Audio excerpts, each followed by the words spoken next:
Hello, everyone.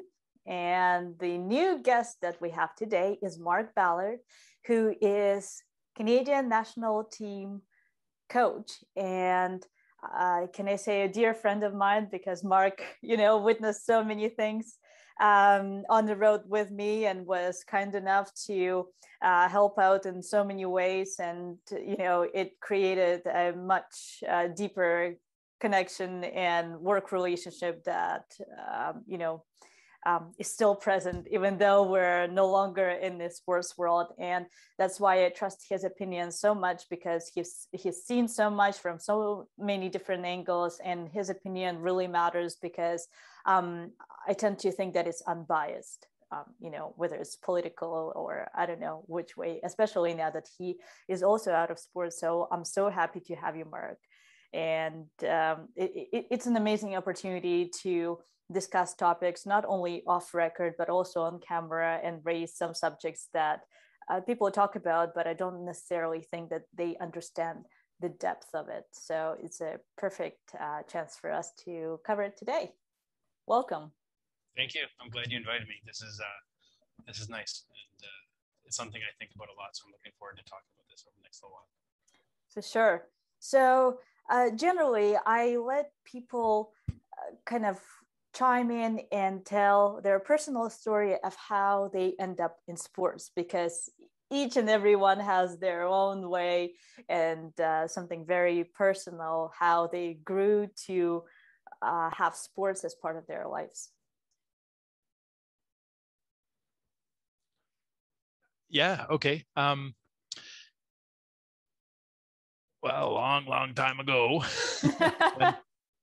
when, I grew up in Western Canada and Northern BC, and snowboarding was just starting in the late '80s, and skateboarding and skiing was a very important part of my life. And I was competitively swimming, and my coach in swimming at one point said, "You need to make a decision. You're missing a lot of time to go snowboarding. What's it going to be?"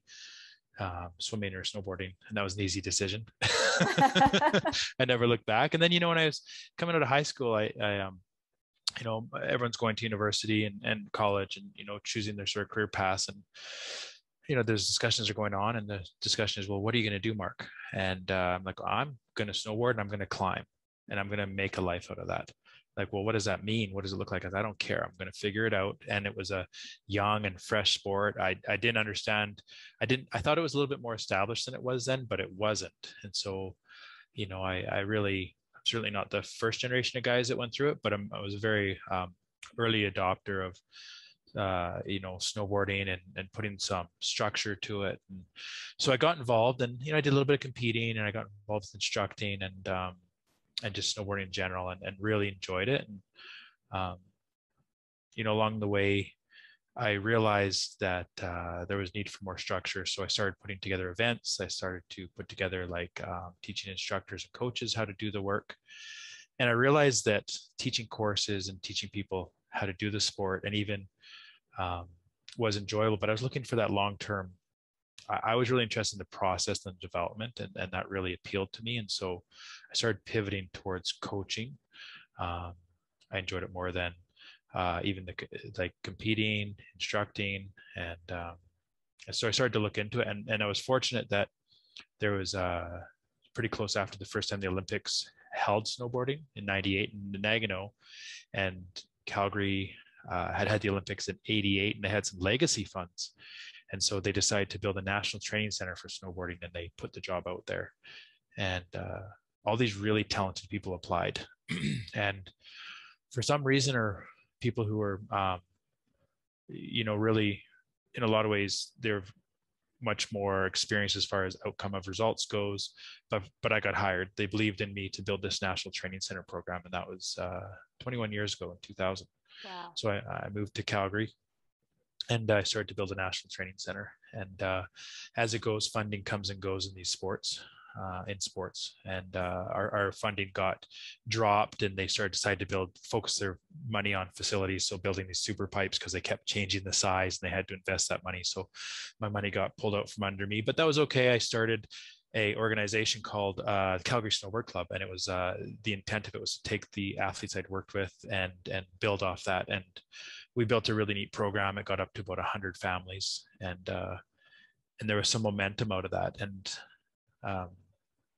it was originally just local athletes from the province that I live in, but I got a phone call from a guy from Ontario, Pat Farrell, and he said, "Mark, I've heard about your program. I'm coming out. I've quit school. I'm coming out." And so that was the first out of province athlete that really believed in my program and what I was doing. And so Pat came along, and so there started to be this real synergy in this. Some of it was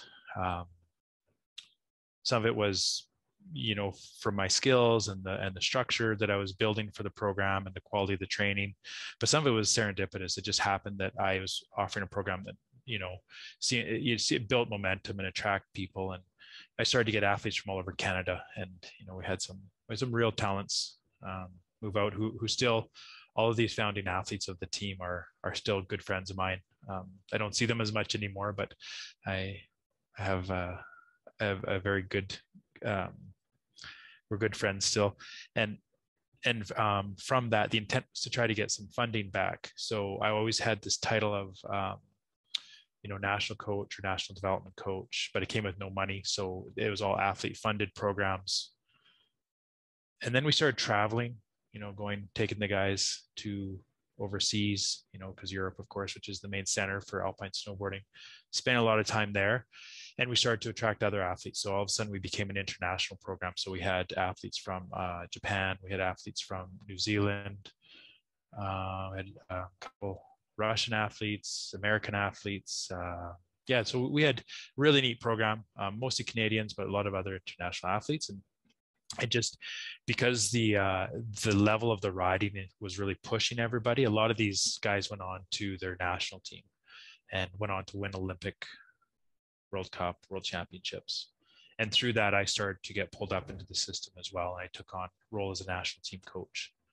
I got funding back. I built a national development program again. And then from there, I took on the national team.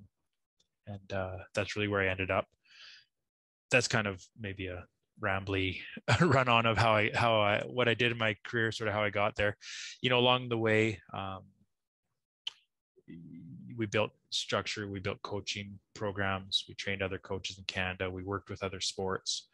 I went and I did my coaching diploma, which in Canada we have like a 2-year program here for high performance coaches. And when I got to the end of the program, to get my final diploma and to be I was going to be the first snowboard coach to get this certification and this diploma. And they said, well, actually, we just realized you've been in this program for 2 years and snowboarding is not recognized by the official, like the government, Sport Canada. So we're going to need to get it recognized. So I had to build the course. I had to build the course, and then I had to take the course that I built, and then I got certified as a level 4 and a high performance coach in Canada. So it was really like everything was always on the front end for me. When I was showing up, I was like, okay, this is the first time we've been here in Canada. What do I do? And that was really a lot of my development as a coach. It was being at the front end. It was new and exciting, and it was like trying to create this structure and for that. And along the way, there's a lot of energy and excitement. And I think that built a lot of momentum. And that's. Has anyone come to you and said, Mark, what do I do now? You're more than the coach to a lot of the athletes. And I think you're one of the people who they trust the most because they've been through so much with you, during probably some of their most vulnerable times. So did they ever come to you and say, look, I have all these resources, but I still have no clue what to do with it, what my life is going to be like, in 2, 5, 10 years, how we're always kind of coached to see short term, to see long term, but it's kind of different when you're out of the system, out of the sports system. Yeah. So there's sort of 2 parts to that. One of the things I've tried to do is, and it's not just athletes, I think people in sport have troubles transitioning. So I've created an open door for anybody who's got a, I knew from my sport background, and I've invited them to work with me and train them to be project managers. And a couple of guys have taken that up. I have a national team ski coach that is one of our project managers. So that's always been an opportunity. And I hired some of my former athletes as well over time as they transitioned, as they went to university, to do that. I would say there's a good handful of, I think if you're the top of the game, you're a national team athlete, you're motivated and you're intelligent and you're driven. And so you're going to find opportunities. It's going to happen. And when I think of the legacy of the team that I worked with, I'm proud of what everybody's done. They've found their path, they found their niche. I know a couple of them are still sort of trying to figure out, asking that, who am I? Why am I here? And my approach to that is, as much as, I think a coach gets put on a pedestal for like they're held very high to, an ethical and standard, and to a leadership standard, and you're thought to know, maybe you're assumed to know a lot. But I'm human too, and I'm trying to carve my path. And so I've tried to take an approach of just being a friend and listening and talking and providing my loudmouth opinion. But really that's what it is, hey, this has worked for me. What do you think of this? And then having that dialogue back and forth. I made sure that when I write reference letters for any of people that are my, these alumni from my either national team or from my past private program, to make sure that I really highlight their skill sets that translate to the business world. And I think I really, that's sort of how I contribute, is make sure that I write good reference letters that truly highlight their skills in a transferable way. And I think just trying to maintain I guess the question is, how does the life of an athlete after sport, life after sport, and how do myself as a coach, how do I help these guys? And I think that it's not super obvious for me, because I don't think I've really gone after it and said I really have to make sure I support these guys in this way, because I think a lot of it was very selfish. Like, what do I do now? And I'm investing a lot of energy in just trying to support my family and trying to grow my career.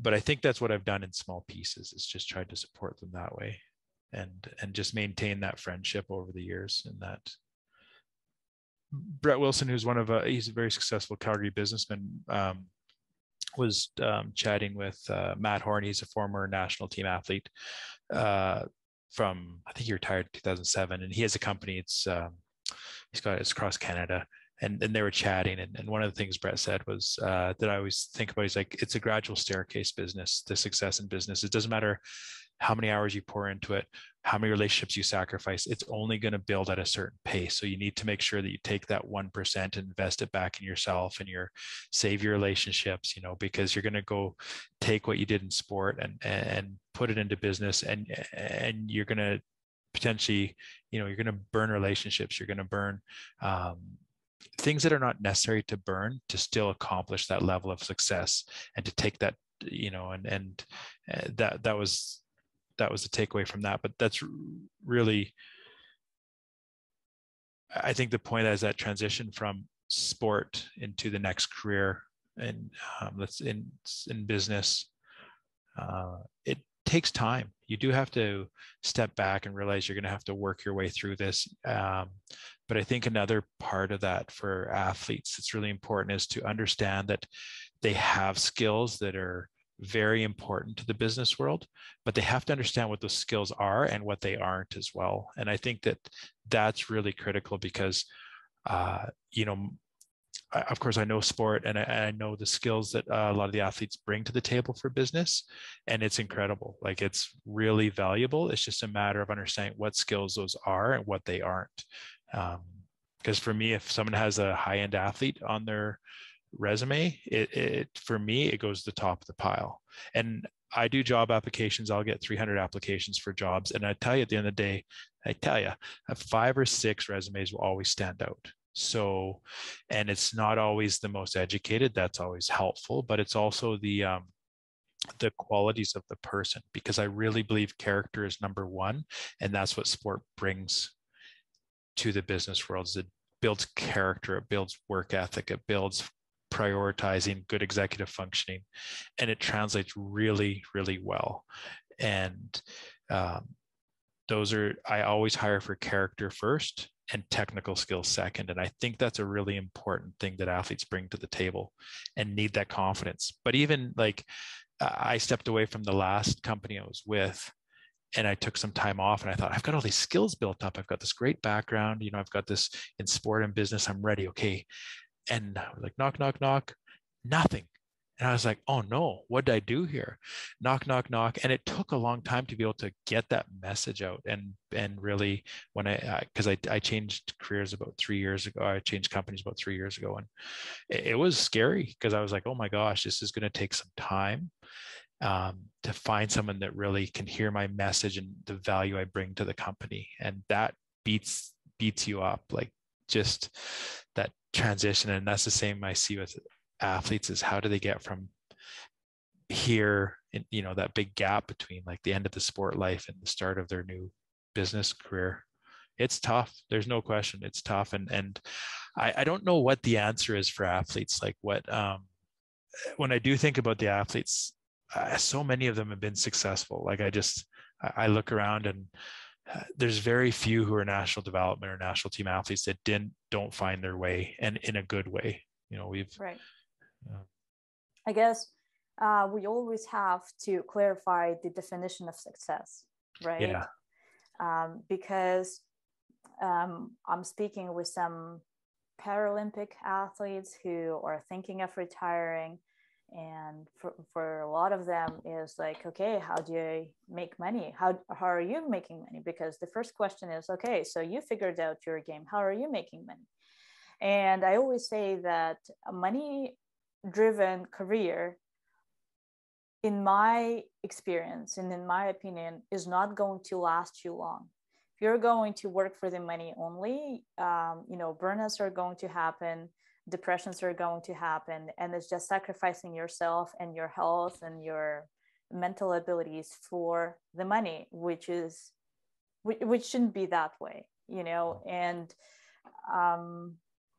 to even get into the industry just because somebody else is successful in that is like, okay, here I'm a swimming athlete, I see there is a cyclist that is doing very well, I'm going to go and transition from swimming into cycling, you know, just because somebody is doing well. So it's kind of looking at somebody else's abilities and trying to put their career onto yourself without necessarily having the same background.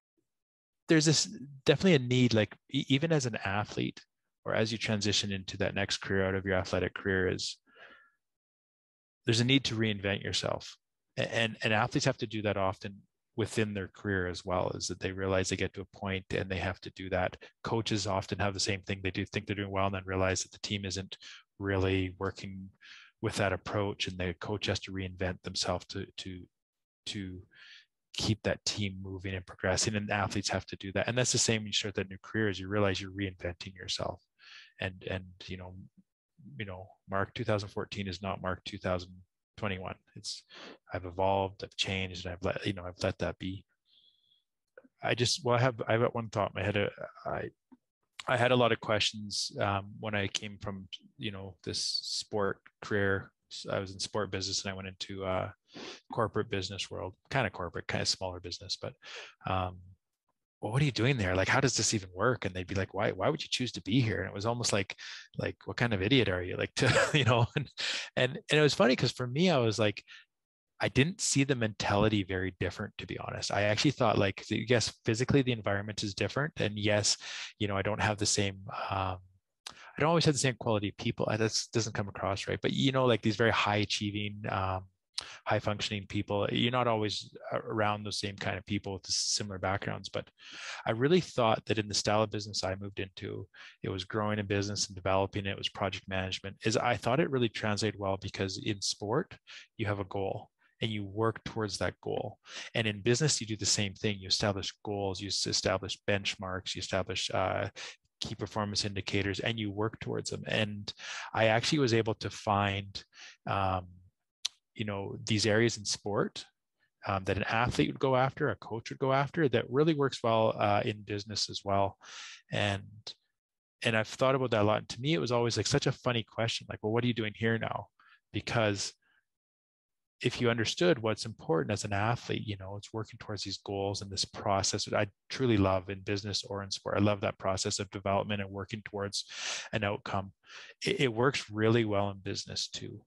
And I think that because if an athlete focuses on that idea that, yes, I'm reinventing myself, so it's going to take my time to kind of get back up to that sort of level I was as in sport. But I think if they understand and they focus on what's in their control, which is the process and the steps, I think that enjoyment is there. I think happiness is there. And I think success is there. And the success, like you're saying, is not money. Money is not necessarily, that's not what I mean by success. I mean success, having a sense of accomplishing your goals and feeling successful like you did as an athlete. And that's been something I think that I'm trying to share that message that's so important when it comes to what's the difference between sport and business. And I do, sometimes I do these, I haven't done for a little bit here, but because of COVID, but I do luncheons, or I speak about sport and business and how they relate. Because I had that question asked to me so much over the years, and I thought, this is great. How does this relate? And I like that conversation, and I think it applies to an athlete transitioning from, their life as an athlete to life after sport. And that could be business. It could be, maybe it's not business. It's just a matter of, it's no different in sport. You have a goal. In life, you need to have goals, and you need to have a purpose. You need to have something to work towards and to keep you consumed. We look to the official organizations to help with this transition after sport, but there's not really a network or an organization that really, a business network for athletes and life after sport people. And I think that there's probably a lot more support and a lot more networking and opportunity if there was something like that. Because I know a number of people who have life after sport who are good. Yeah, there's good networking to be had out there from a business standpoint, but also just from a support standpoint.